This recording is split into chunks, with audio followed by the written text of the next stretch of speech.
భారత వాయుసేన ఉద్యోగిగా నటిస్తూ నిరుద్యోగులను లక్ష్యంగా చేసుకున్న ఒక మోసగాడిని సైదాబాద్ పోలీసులు అరెస్టు చేశారు. ఎయిర్ ఫోర్స్ యూనిఫామ్ ధరించి కేంద్ర ప్రభుత్వ ఉద్యోగాలు ఇప్పిస్తానని హామీ ఇస్తూ యువత నుంచి భారీగా డబ్బులు వసూలు చేసినట్లు పోలీసులు తెలిపారు. విశ్వసనీయ సమాచారం ప్రకారం ఆధారంగా పక్కా ప్లాన్ చేసి నిందితుడిని అదుపులోకి తీసుకున్నారు. ఉద్యోగాల పేరుతో ఎవరైనా మోసం చేయాలని చూస్తే నమ్మవద్దని పోలీసులు నిరుద్యోగ యువతకు సూచించారు.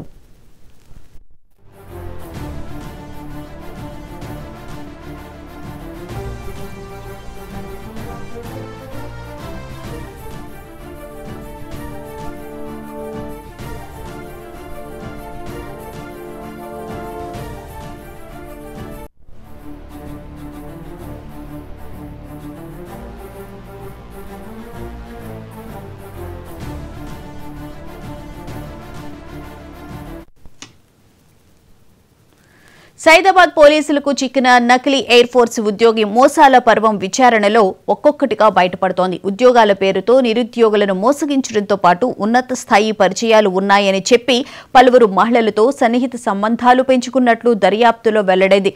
నిందితుడి నుంచి నకిలీ ఐడీ కార్డులు, ఇతర వస్తువులను స్వాధీనం చేసుకున్నారు. కేసు నమోదు చేసి రిమాండ్కు తరలించిన పోలీసులు ఈ మోసాల్లో ఇంకా ఎవరైనా బాధితులు ఉన్నారా అనే కోణంలో దర్యాప్తు చేస్తున్నారు.